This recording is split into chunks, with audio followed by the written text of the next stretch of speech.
के चार वेद, वायु कायिक के चार वेद और इसके अलावा शेष के चार, वनस्पति कायिक के दो वेद कर दिए थे, एक साधारण और एक प्रत्येक। साधारण और प्रत्येक में यहाँ साधारण के भी चार वेद और प्रत्येक के भी चार वेद, इस प्रकार के यहाँ बस इतना ध्यान रखना कि साधारण बादल सूक्ष्म होगा लेकिन प्रत्येक में प्रतिष्ठित और अप्रतिष्ठित होगा। सब प्रतिष्ठित अप्रतिष्ठित का भेद होता है। इसके अलावा इनके साथ में इनमें प्रत्येक में बादल ही होता, सूक्ष्म का भेद प्रत्येकों में नहीं होता है। अब इनके पर्याप्तक अपर्याप्तक की अपेक्षा 24 भेद बना दिए थे और त्रियंचों के इनने 4 भेद बनाए थे। विकलेंद्री के 2 भेद पर्याप्तक अपर्याप्तक, 3 इंद्री के न 2 इंद्री के पर्याप्तक अपर्याप्तक, 3 इंद्री के पर्याप्तक अपर्याप्तक, 4 इंद्री असंगी, ऐसे इनके भेद किए। और फिर उसके बाद में संगी के 2 भेद, 10 भेद जे और 24 भेद है, ऐसे कुल मिलाकर के सभी त्रियंचों के 34 भेद हो जाते हैं।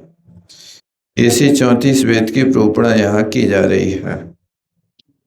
असंगी जीव स्वर्ग तक होंगे, यहाँ बीच में कहीं और जा नहीं सकते हैं, ना ऊपर जा सकते हैं ना नीचे जा सकते हैं इस अपेक्षा से। और संख्यात वर्ष की आयु वाले संगी ये 12वें स्वर्ग तक जा सकते हैं। जे संख्यात वर्ष की आयु वाले कर्म भूमि के, असंख्यात वर्ष की आयु वाले भोग भूमि के जीव हैं, नहीं बनेंगे। किंतु मनुष्य बन जाए, वो मनुष्य बन करके सम्यक दृष्टि बन करके फिर मोक्ष पा सकता है। सला का त्रियंच नहीं बनते हैं, पंचेंद्री त्रियंच कम है संगी। बहुत अच्छा। संगी पंचेंद्री अपर्याप्त लिखा कि अपर्याप्त लिखा ना, दूसरे नंबर का अपर्याप्त है। और तेजस कायिक देखो ध्यान देना, सभी तेजस कायों से नहीं बना रहे, बादर हों और पर्याप्तक हों, वे सबसे थोड़े, लेकिन इनसे भी असंख्यात गुणे संगी अपर्याप्तक त्रियंच बन जाता है। और इनसे संख्यात गुणे संगी पर्याप्तक है। असंख्यात से संख्यात ही गुणा रहता थे पर्याप्तक, संगी पर्याप्तक। और फिर इनसे संख्यात गुणे 4 इंद्रिय पर्याप्तक हैं। इनसे विशेष अधिक पंचेंद्री त्रियंच असंगी पर्याप्त। का संख्या भाग जोड़ना है, इसलिए विशेष अधिक माना जाता है इनको। तो कितना है? अब वो क्या है कि असंख्यात के असंख्यात भेद होते हैं, इसलिए असंख्यात में असंख्यात का भाग करोगे, गुणा करोगे तो उतना ही आएगा। से पद्म से प्रारंभ कर रहा है। पद्म भी 1000 योजन का रहेगा और मत्स्य भी 1000 योजन का रहेगा। अंतर इतना समझा कि एक इंद्रिय में लंबाई तो होगी लेकिन मोटाई चौड़ाई उस अनुपात में नहीं होगी। जो मत्स्य के लिए 1000 योजन लंबा कहा, 500 योजन चौड़ा और 250 योजन मोटा कहा, तो एक कमल के साथ घटित नहीं होगा। कमल सिर्फ उसकी पाखुड़ी 1000 योजन लंबी होगी और ये जो मत्स्य होगा वो इस अनुपात में लंबा चौड़ा ऊंचा होगा। और फिर 1002 इंद्री में 12 योजन बनाए, 3 इंद्री की 1 कोस कम 1 योजन बनाई और 4 इंद्री की 1 योजन बनाई और पंच इंद्री की 1000 योजन किया। एक क्रम से अवगाहना लगा लेना चाहिए। बिच्छू भी 3 इंद्री है, चींटी भी है, लेकिन सबको चींटी की उपमा नहीं दे सकते आप, सब अपनी अपनी जाति की होती हैं। इतना सा है अब देखो जे 12 योजन की अनंतधरी आपको स्वयंभू रमण समुद्र में मिलेगी। 12 योजन की लठ यहाँ कहाँ देखने मिलती है। कुंथु है तो एक कोस कम एक योजन का बनाना है, तो एक कम एक कोस का बनेगा तो सब वहीं मिलेंगे। वहीं का अपेक्षा है। यहाँ तो होते नहीं ना इतने अफगाना वाले। कान मच्छी को वही कहते हैं तंडुल मच्छी। एक कान मच्छी कोई अक्षी मच्छी कहते हैं, यानी वो कान में बैठी रहती है या आँख में बैठी रहती है। कान में बैठी रहती है तो कान में बैठ कर के मुख को देखती है और आँख में बैठ कर के मुख को देखती है। तो आँख के पास बैठ कर के मुख में जाने आने वाले जीव तो दृष्टिगोचर हो जाएंगे, वॉचमैन बन जाएगा, लेकिन कान में रहने वाला वो मच्छर अंदर रहेगा तो मुख के जीव उसको दृष्टिगोचर नहीं हो पाएंगे। ये बड़ी अवगाहना के जीव हैं। ये कान मच्छी भी मर के 7वें नरक चली जाती है। बज्र श्रम नाराज संगनन के धारी होता है। ये 4 इंद्रिय की अवगाहना बताई जा रही है। कान मच्छी के 4 इंद्रिय है। नहीं बता रहे हैं 2 इंद्रिय अनंतरी, 3 इंद्रिय कुंथु और 4 इंद्रिय कान मच्छी और पंचेंद्रिय। हाँ तो जे कान मच्छी जो होगा 1 योजन का अवगाहना वाला होता। हाँ हाँ पंचेंद्रिय की जाएंगे। ये पंचेंद्री जो है ये सिक्त मच्छ कहलाता है। इसको सिक्त माने तंडुल मच्छ।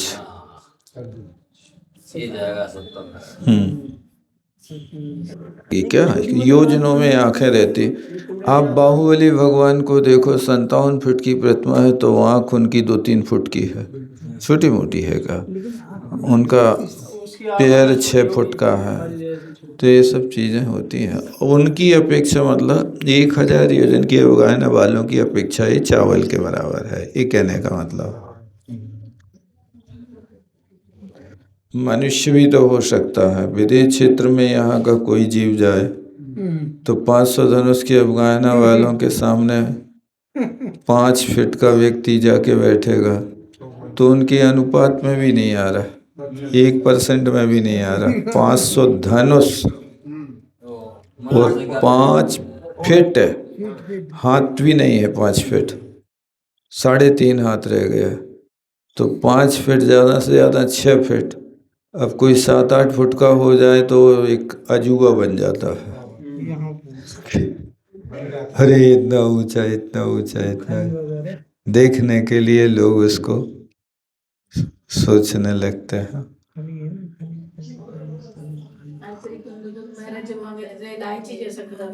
हाँ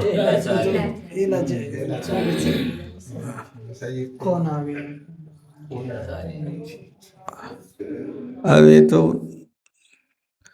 कथानक में आ गया कहने में, फिर भी लेकिन वास्तविकता क्या है कि ये सब मुनि महाराज हैं, केवली भगवान हैं, उनको ये सब चीज़ें जानने में कोई खास बात थोड़ी है। सब जानते हैं, वही ज्ञान है, मना पर ज्ञानी है। कहने में आ गया। ये तो कहीं शास्त्रों में लिखा नहीं है, पंडितों ने व्याख्यान लगा दिया है ऐसा, कहीं ऐसा शब्दों का व्याख्यान लिखने में कहीं नहीं पड़ा, लिखा हुआ कहीं नहीं पड़ा है। खुद से धक्के घनांगुल रखकर, मैंने 3 प्रकार के अंगुल, उच्छेदांगुल, प्रतरांगुल और घनांगुल। अब यहाँ पर एक उच्छेद अंगुल बनाना, उस उच्छेद अंगुल को घन में बांटना, 3 का भाग कर देना, उसका जो प्रमाण आए उस प्रमाण के बराबर इस सूक्ष्म निगोदिया लब्ध पर्याप्तक के उत्पन्न होने के पहले समय की अवगाहना है। ये पहले समय में वो जगह, पहले समय में जघन्य ज्ञान होता है और तीसरे समय में ही अवगाहना होती है। जघन्य अवगाहना जब लेंगे तो तीसरे समय में, और जघन्य पर्याय नाम का ज्ञान होगा तो वो पहले समय में। इतना लगा लेना, यानी उच्छेदांगुल को घनांगल के साथ में भाग दे करके उसका निकालना, तो इतना ये लब्ध निकलेगा उसका।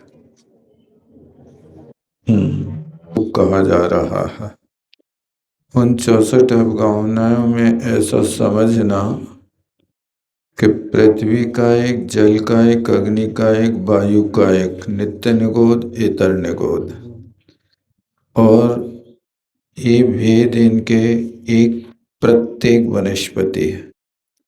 11 भेद जे होते हैं, और 11 भेदों के बाद में फिर 2 इंद्री, 3 इंद्री, 4 इंद्री, असंगी और संगी। कितने भेद हो गए जे? 5 और 11 16 भेद, 16 हो गए ना। अब इन 16 भेदों में सूक्ष्म और बादर और उनके पर्याप्तक और अपर्याप्तक, ऐसे 4 भेदों में विभाजित कर देना। तो ऐसी ये 64 प्रकार की अवगाहना हुआ करती है। जीव आपके पास है 64 ही है, लेकिन अब कौन जीव की अवगाहना कितनी है, कितनी अधिक है, कितनी कम है, बस एक क्रम रख लेना। उस क्रम के अनुसार यहाँ पर आप उसके साथ बादर, सूक्ष्म, पर्याप्त, अपर्याप्तक, तो 16 ये जीव स्थान बना लेना। ऐसी 64 प्रकार की अवगाहना का ये वर्णन है। ये अवगाहना स्थान, जीव समास, योनि स्थान, ये कुल कोटि, ये 4 चीजें जो होती हैं ना, ये जीव समास के अंतर्गत आने वाली व्यवस्था है। तो अवगाहना का ज्ञान करना है तो आप सबसे संक्षेप में इतना समझना कि सबसे बड़ी अवगाहना वनस्पति का एक कमल की है, एक इंद्रियों में, और पंच इंद्रियों में सबसे बड़ी अवगाहना महामत्स्य की है। चूंकि इतनी बड़ी अवगाहना त्रियंचों की होती है, मनुष्यों की अवगाहना 550 धनुष से ज्यादा की नहीं हो गई। और यदि जघन्य अवगाहना देखना है तो घनांगुल के असंख्यात भाग लब्ध पर्याप्तक मनुष्यों की होती है। लब्ध पर्याप्तक मनुष्य कोई को चलते फिरते बाजार में नहीं दिखाई देते हैं। ये लब्ध पर्याप्तक मनुष्य ऐसे स्थानों पर उत्पन्न होते हैं जहाँ पर इनको योग्य स्थान नहीं रहता है। मनुष्य है, मनुष्यायु नाम कर्म का उदय पुण्य प्रकृति है, लेकिन मरना इनको एक श्वास में 18 बार।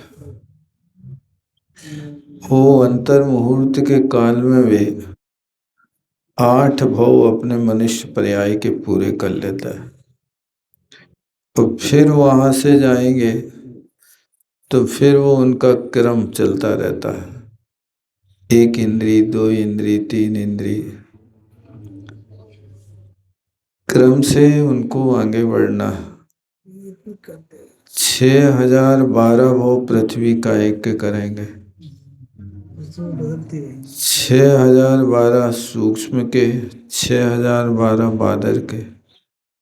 इस तरह से आगे चलते चलते इनके जो भेद बनते हैं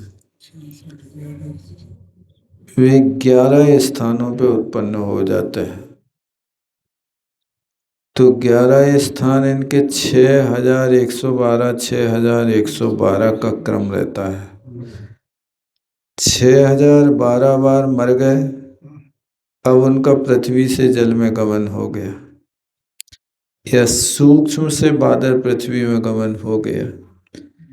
मैंने 5 स्थावरों में उनको उस अंतर मुहूर्त के बाद 1224 बार अपनी पूरी पर्याय एक काय में व्यतीत करना है।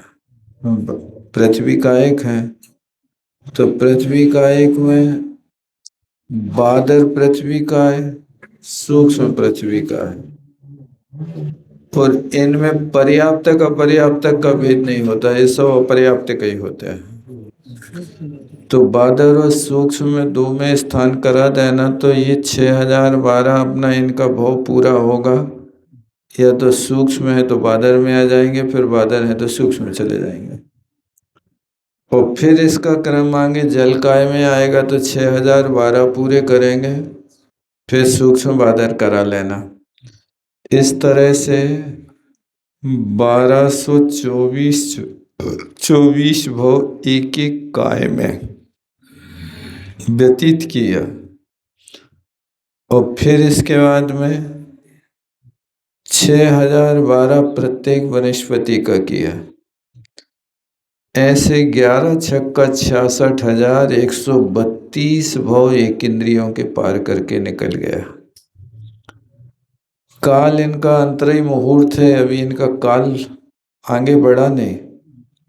अब भी उतना निकलने के बाद 2 इंद्रिय त्रश पर्याय में आएंगे, तो वो ही लब्ध पर्याप्तक 80 बार 2 इंद्रियों में रहेगा, 60 बार 3 इंद्रियों में रहेगा, 40 बार 4 इंद्रियों में रहेगा, और 24 बार पंच इंद्रियों में।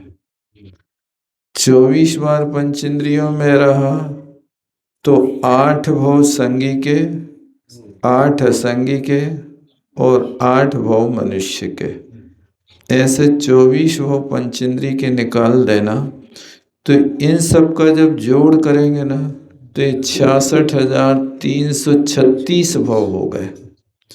ये 66,336 भाव इनके एक अंतर मुहूर्त के भीतर हुए, यानी इतना जन्म मरण उन जीवों को 3,773 श्वासोच्छ्वास होंगे, उनका ये एक अंतर मुहूर्त का काल 66,336 बार जे जन्म मरण कर लेंगे। और फिर दूसरा अंतर मुहूर्त होगा, तो फिर यही चक्की फिर से चलेगी, वही पृथ्वी जल अग्नि वायु पर्याप्तक में। ऐसा ये चक्र कब तक चलता रहता है? काल अनंत निगोद मझ, ये अनंत काल तक बिल्कुल यही चक्की चल रही है। इनको आप देख नहीं सकते कि किस तरह का इनका परिणाम होता है। अब उनमें से निकल के आ गए कोई जीव, तो यहाँ आकर के त्रस पर्याय को प्राप्त कर लिया। त्रस तो हुए, वाहन अपर्याप्तक अवस्था में भी त्रस रहे, लेकिन पर्याप्तक नहीं रहे। पर्याप्तक जीवों की स्थिति कम से कम अंतर मुहूर्त तो होना ही है, लेकिन लब्ध पर्याप्तक जीवों की जो स्थिति होती है वो सिर्फ क्षुद्र भाव होती है। माने एक क्षुद्र भाव एक श्वास को कहते हैं, और एक श्वास में 18 बार जन्म मरण हो गया। तो जो एक श्वास में 18 बार जन्म मरण हुआ, उस एक बार के जन्म मरण का नाम क्षुद्र भाव है। ऐसे क्षुद्र भावों को पार करके फिर कहीं पर्याप्तक मिलता है। यानी यहाँ पर लोगों के सामने रात दिन की कोई वैल्यू नहीं है, लेकिन वहां पर पौन सेकंड के 18 भाग करो, उस पौन सेकंड में 18वें भाग में उस जीव का जीवन एक पूरा हो जाता। अब पौन सेकंड का मतलब, यदि आप उसमें 45 पल ले लेते हैं, पौन सेकंड के 35 पल बना लिए, 45 पल बना लिए। अब उस 45 पल को 18 से भागित करो। 18 से भागित करने पर कितना आएगा? 18 × 3 = 54 होता है ना, 18 × 3 = 54, और 45 ही पल है, यानी कुल मिला करके 2.5 पल की एक जिंदगी है। यानी पौन सेकंड में 18 बार। अब पौन सेकंड के अब मिनी सेकंड भी हो गए,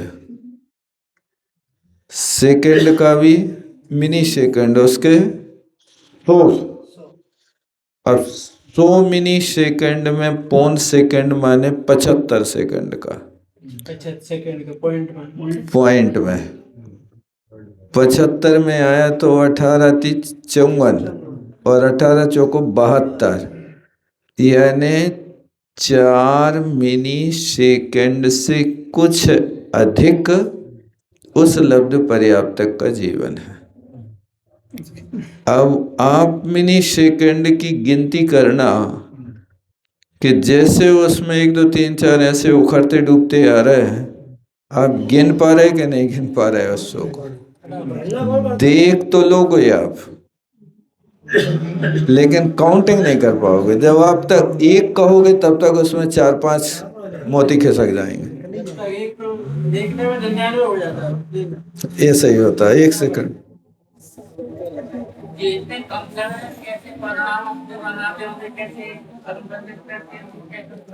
यही तो है। अब देखो, अब पंखा है ना, चल रहा है।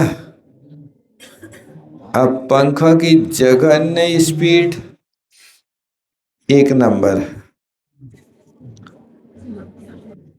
और ज्यादा से ज्यादा स्पीड 5 पे है।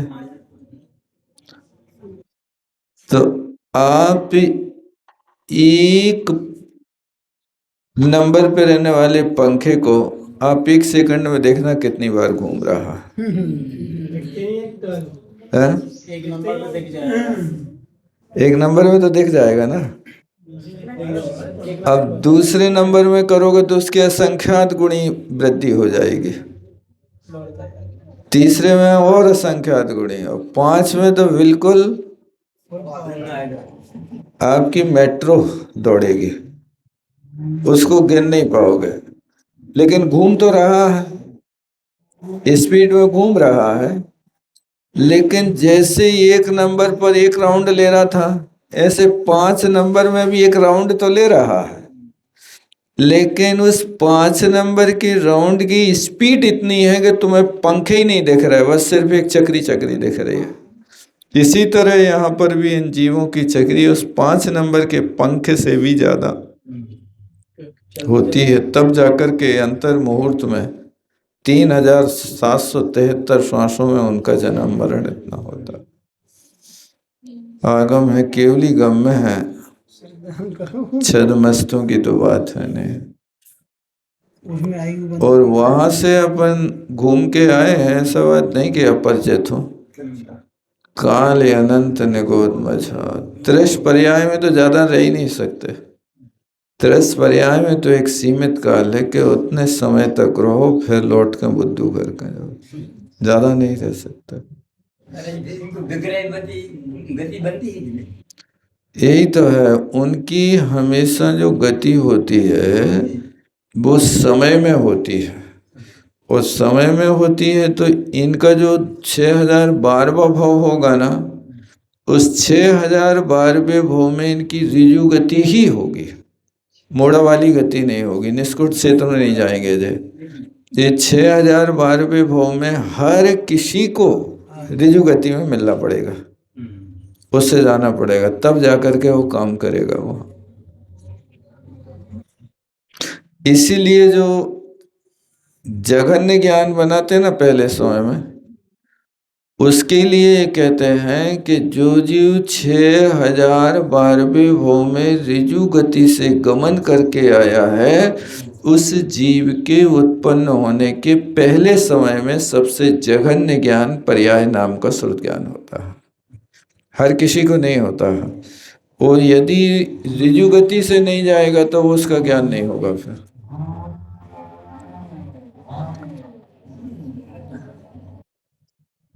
3500